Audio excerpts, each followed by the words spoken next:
So, good morning, everyone, and thank you for joining us today. And my special thanks to all of you for being here today. We're joined by my great friend and chairman of the House Rules Committee, the great Jim McGovern.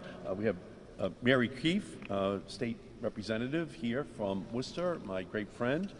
Chris Dempsey, the Director of Transportation for Massachusetts, and Karen Christensen and Ben Heckscher, members of the Western Massachusetts Rail Coalition.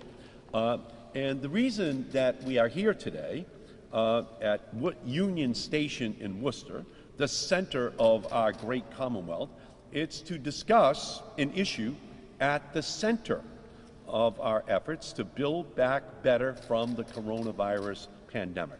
And I'm speaking about investments in passenger rail, or rather the lack thereof of investment in far too many communities across Massachusetts and across the nation. It's a shame that Massachusetts, the birthplace of President John Quincy Adams, the first president to ride on a train, is still fighting for its own rails across the Commonwealth. Passenger rail is an essential ingredient for our healthy economy, a healthy environment, and a healthy workplace. Studies consistently show that expanding passenger rail improves mobility, enhances safety, promotes economic development, generates new jobs, and protects the environment all at the same time. Yet despite these clear benefits, Congress has not dedicated the resources required to build a passenger rail network worthy of the 21st century. And that's why President Biden's American Jobs Plan rightfully calls for $80 billion in new funding for rail. And these investments divided amongst enhancing Amtrak, promoting railway safety, and creating new passenger lines in Massachusetts and in our country. And I believe that President Biden and his proposal is an essential starting point. But as we now flesh out the details and put together a comprehensive infrastructure package, we must ensure that we are building a rail system that works for all Americans. These investments cannot just go to connecting the megacities. We need passenger rail service for our gateway cities as well, and a network that serves the needs of all the smaller communities as well. They're often left behind in a modern economy. And that's why today we're proud to announce the reintroduction of legislation to expand passenger rail service across Massachusetts, the North Atlantic region, and the entire United States. Our bill, the Building Rail Across Intercity Networks to Ride Around Interior of the Nation Act, or the Brain Train Act, will authorize $5 billion per year for a total of $25 billion for 5 years to support high-performance passenger rail projects that offer service to unconnected and underconnected communities. Massachusetts isn't just the Bay State, we're the Brain State. We are home to one of the greatest innovation economies in the world, and we need a brain train that connects every part of Massachusetts to the businesses, workers, and opportunities that make up our world-renowned regional innovation economy. The Brain Train Act is specifically designed with several Massachusetts projects in mind, including East-West Rail, South Coast Rail, a Berkshire's Housatonic line, and the North-South Rail Link. And I'm confident that each of these projects would benefit from the federal funding that our legislation will make available, and that the Brain Train Act will create in new connections between Boston to Pittsfield, with connections in Worcester and Springfield along the way, Boston to New Bedford and Fall River, and the Berkshires to New York City. But beyond that, The Brain Train Act and the American Jobs Plan would provide enough funding for us to develop a bigger vision for passenger rail. It's about east, west, and all of the rest. With sufficient resources, we can make sure that central and western Massachusetts are at the hub of a new regional rail network instead of just picking up the caboose. Cities like Worcester and Springfield will be the crossroads for all of the activity that will arise when we connect our information economy to every part of the Northeast. And Worcester is growing by the day in this information economy, in this biotech economy, in this center of Massachusetts economy that should be linked into the rest of our Massachusetts economy. The brain train will be the network of synapses that help fire our regional, brain-based economy through affordable, safe, and climate-friendly transportation options. I'm proud that the legislation has been endorsed by local organizations like Transportation for Massachusetts and the Western Massachusetts Rail Coalition, as well as national groups like the Natural Resources Defense Council, Transportation for America, and the Rail Passenger Association. And I'm committed to working with these organizations to make the Brain Train Act the law. Now is the perfect time for us to fight, too, because Congress is debating the American Jobs Plan, and the Brain Train Act fits squarely within President Biden's infrastructure network.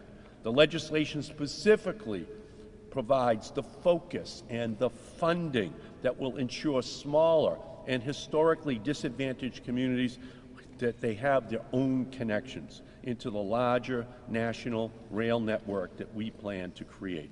And in order to make sure we build a truly transformational system, we will be fighting to go even bigger and bolder than the President's initial proposal. After all, every $1 invested in public transportation generates $4 in economic returns, and every $1 billion invested in public transportation supports and creates more than 50,000 jobs. And that means funding passenger rail is one of the smartest choices that we could make in this economic recovery package.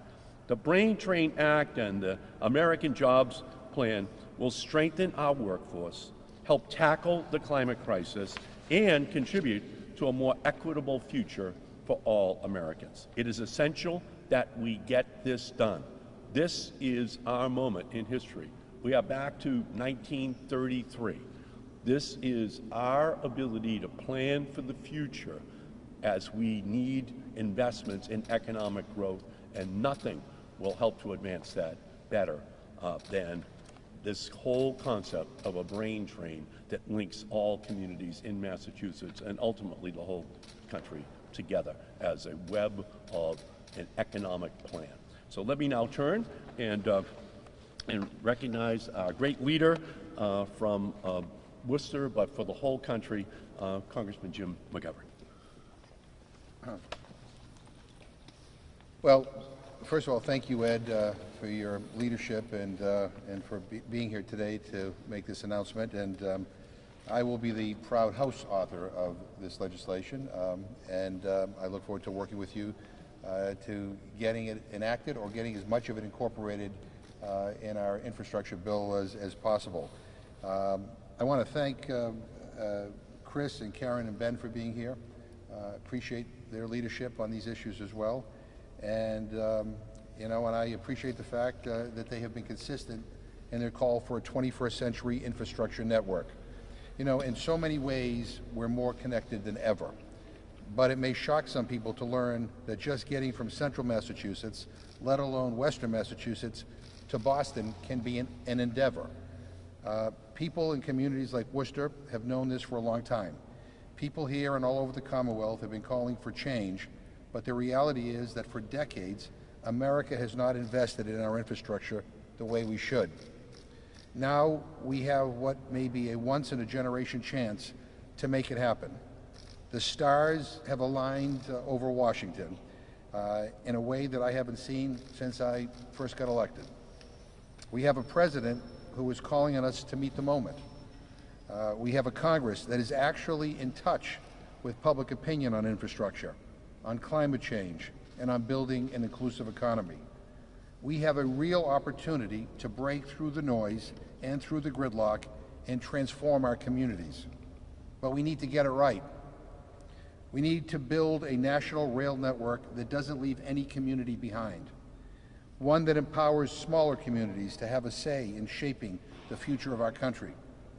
Going big and bold on passenger rail and on infrastructure in general is about having the creativity and courage to see the problems we face as interrelated and the solutions we seek as comprehensive. So that's what makes ideas like the East-West Rail so promising and so important. We can expand economic opportunity across the state while cutting emissions and addressing issues of affordability and access. All of this comes down to this. It's about vision. It's about having the vision to see the Northeast as not just a corridor, but a constellation of communities all ready to contribute. So my thanks to my good friend Senator Markey for having the vision. I look forward to working with him to making this a reality. You know, not far from here, down in the Blackstone Valley, the Industrial Revolution in America was born. It was New England that led the way. With this bill, all of New England can again show the nation and the world what it means to shape the future. Let me do it.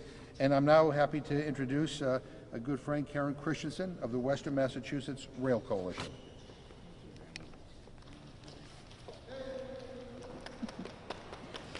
I am delighted to have this chance to speak for the Western Mass Rail Coalition and also for the people who live, work, and visit our beautiful part of the state. I live in the far, far west in Berkshire County. My colleague Ben Heckscher, who's here with me today, is from the Pioneer Valley. We want to thank Senator Markey for his leadership on so many important issues: climate change, social and economic justice, and now investment in intercity passenger rail with the Brain Train Act. We're well aware, too, of Chairman McGovern's leadership in the House, and it's wonderful to have this chance to visit Worcester, one of the cities that will be so much closer to Western Mass when we have a 21st century rail system. Thank you for inviting us to be here today. Ben and I both live in towns where kids who grew up there used to be able to find jobs and raise families.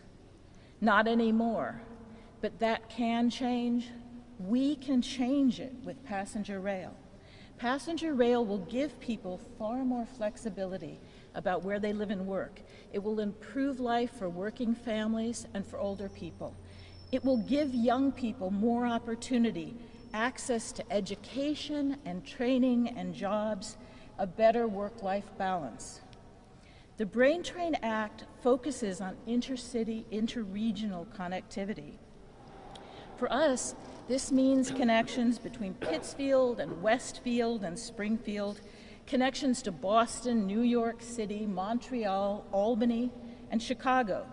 I'd like to note that Boston to Chicago is just slightly farther than Beijing to Shanghai, a trip I've taken many times, the most popular train route in China. People take the train there instead of flying. This is one of the most important things intercity rail can do. I'm especially grateful that Senator Markey and Chairman McGovern understand that we need to invest in our entire state, our entire country. East-West Rail is one of those investments, as the Massachusetts Turnpike was back in the 50s, a generational investment. Some people have been saying that we should only focus on existing rail and public transit systems in places where people already ride the trains. Why send money, they say, to places where there isn't ridership already? But you can't ride a train that isn't there. This is our moment, our chance to make generational investments in our common future.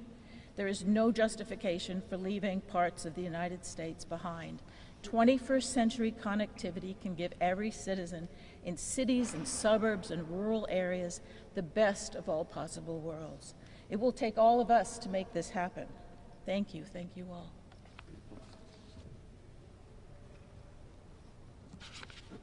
Now, Chris Dempsey. Thank you, Senator.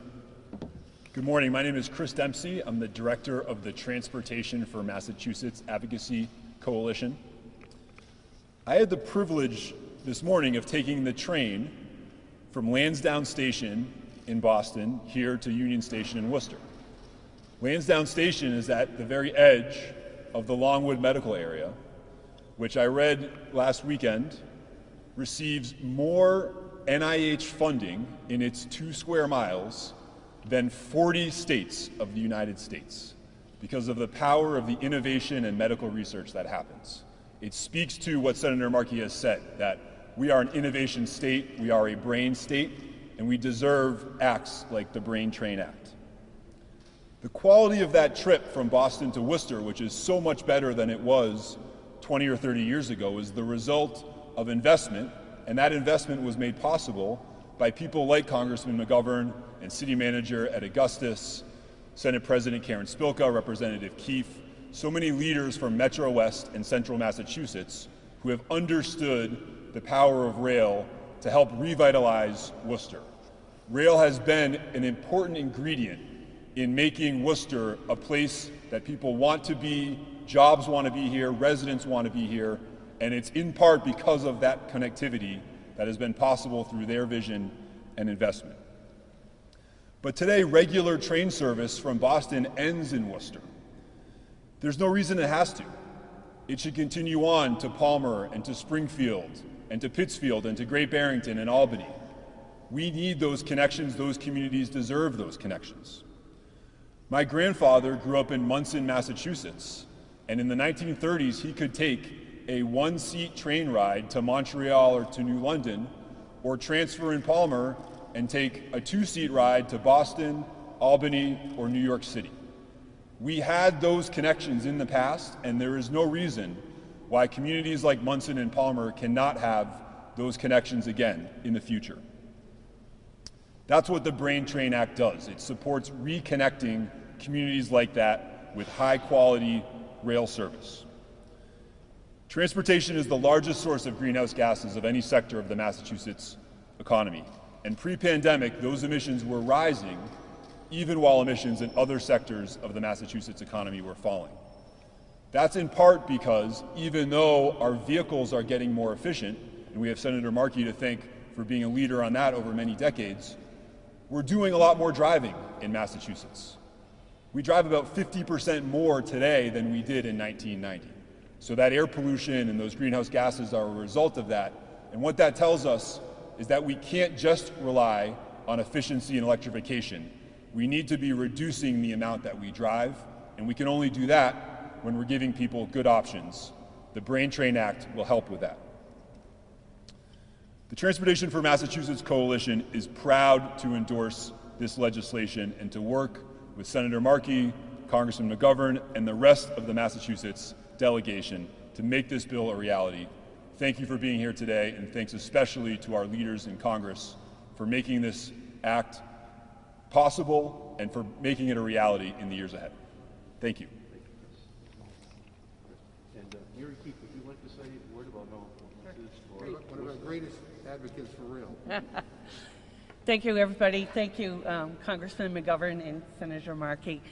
This is very exciting. I think, we've all come through a very challenging time, and we need to embrace change, holding on to some of the things that we've learned during the pandemic. So last week, I drove into Boston. It's the first time in 14 months that I had driven in to go to the State House. And as I was driving, I really thought, wow, are we going to get back to the way things were, or are we in a time of change? And that's what this bill really speaks to. In the prior time, I used to fill up my gas tank 3 times a week. And in the pandemic, I was filling it up once every 3 weeks. And so I thought about the train, and I thought, wow, could I give up driving into the city and really think about taking the train? It's not always convenient on our kind of schedule, running into Boston to, do important legislative work, and then coming back here to go to a meeting in the community. It really isn't as convenient as we'd like to see it be. So I really am excited about this bill. It means so much, as everyone has said, in terms of housing, jobs, and general opportunity for everyone. So I really hope to see this happen, and thank you all for being here today.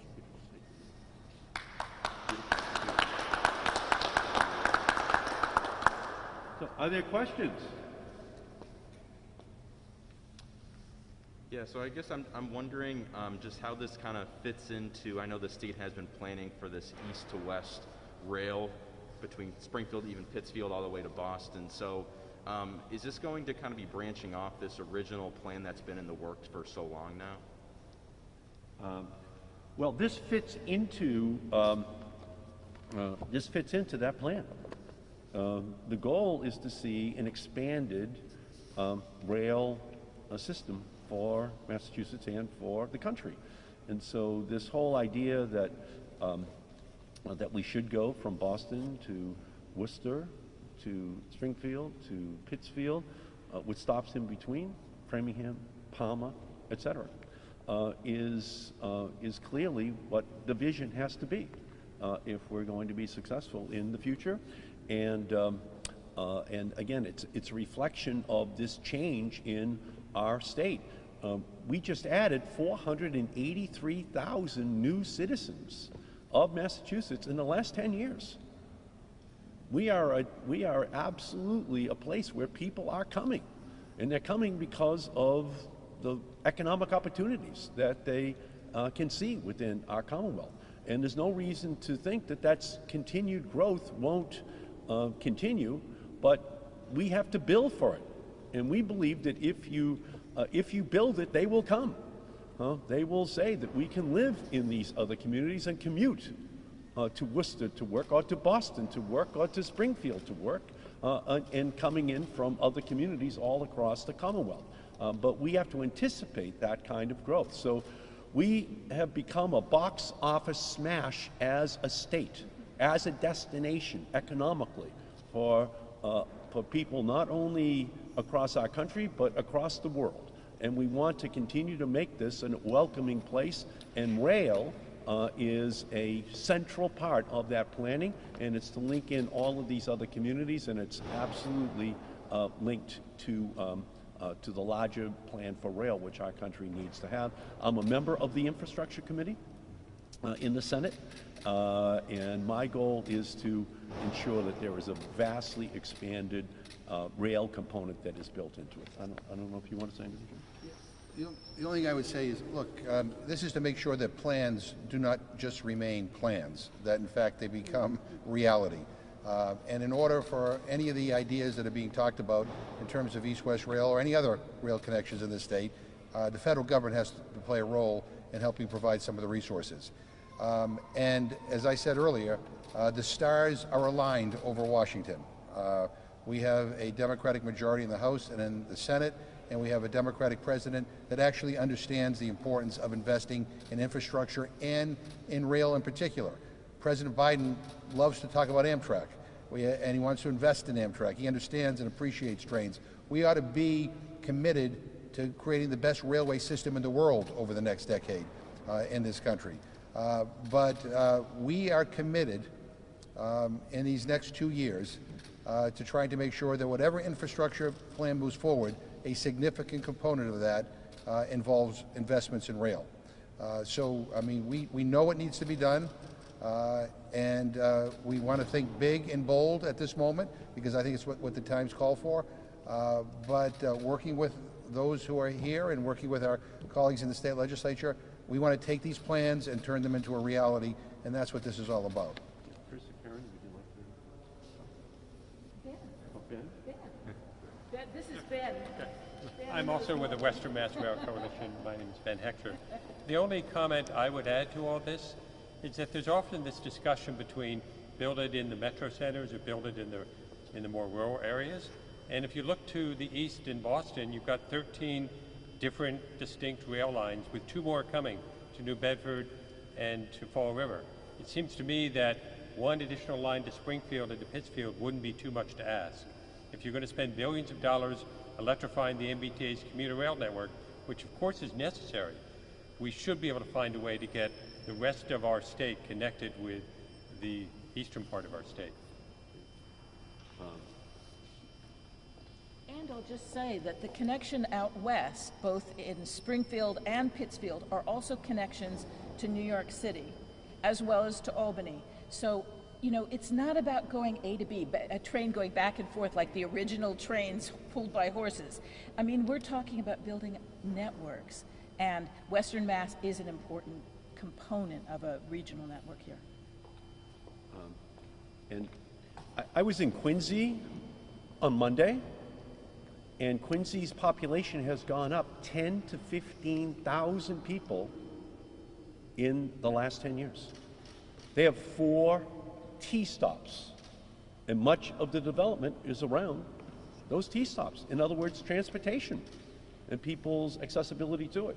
Same thing is true for Malden. We have 2 T-stops, and we're seeing tremendous growth because of it. Well, the same thing is true out here. If we build it, they will come. They will use these systems. Housing will be built there. We will have a new economic investment that will take place. But you have to look to the future.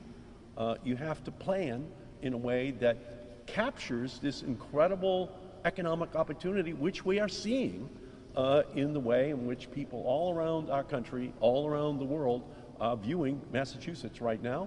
And from my perspective, it includes each of those communities that you are referring to. Question? Actually, this one may be good for Congressman McGovern. I know everyone has been waiting and waiting. Most people obviously are in favor of this. Where do we go from here with the Brain Train Act in terms of getting it passed and like getting a time frame set?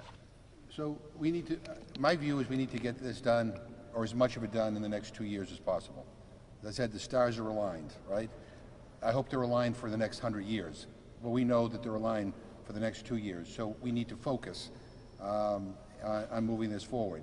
I'm going to do what I can to get it through the House, but the issue is we know an infrastructure bill is going to be moving forward, potentially under a reconciliation process, which means we can avoid a filibuster in the Senate. We need to make sure that whatever infrastructure package goes forward includes as much of this bill and as much funding as possible. Again, we can talk about plans all we want, but unless we provide the resources and the funding, they're going to just remain plans. People in central Massachusetts, and my district goes out to the Pioneer Valley as well.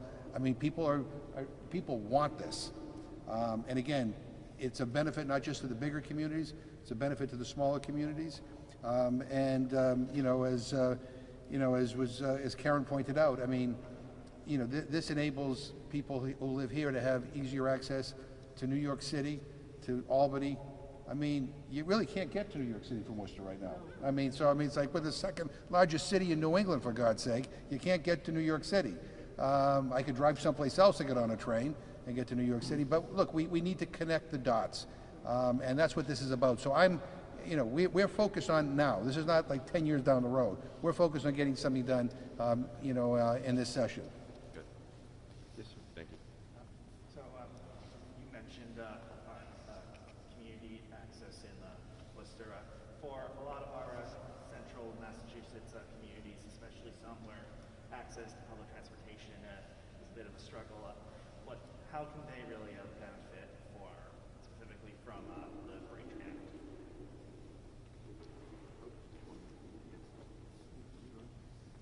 Well, look, I mean, one is people can, you know, establishing these connections means that people have a wider area to look for employment. I mean, they can get on a train here and you know, and get to Boston easier now. I mean, more and more people are using the train here from Worcester to Boston, you know, for their jobs, and it, you know, and it also makes this area more attractive for businesses to locate, for new opportunities to occur here.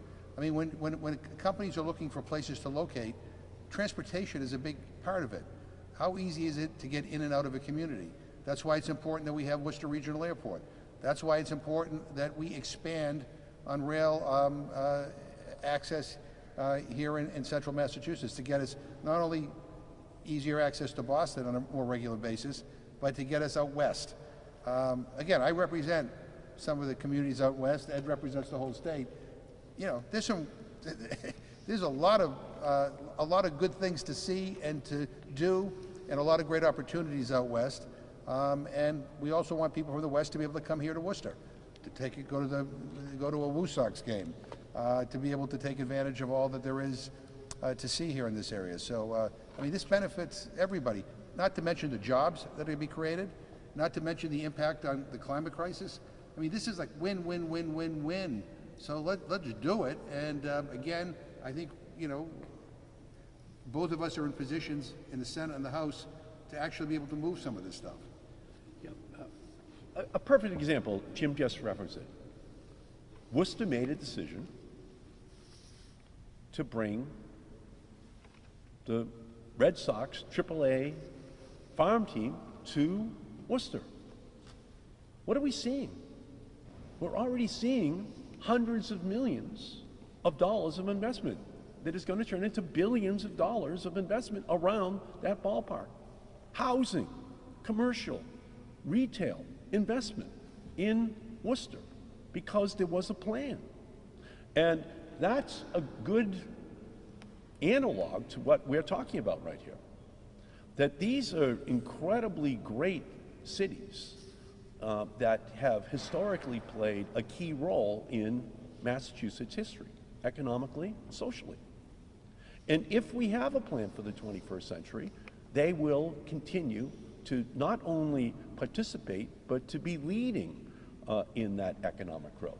So, actually, going back to Chris's point, there's a lot of people that would like to take a convenient train out to see the Woo Sox, you know, to be able to just go home then at night after the game and to be able to say, I had a great night in Worcester.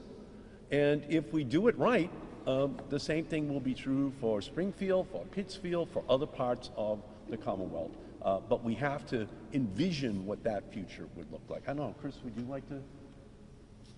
Yeah, Senator, I completely agree. I mean, I think the proof is in the pudding with what we see in terms of development located around this station.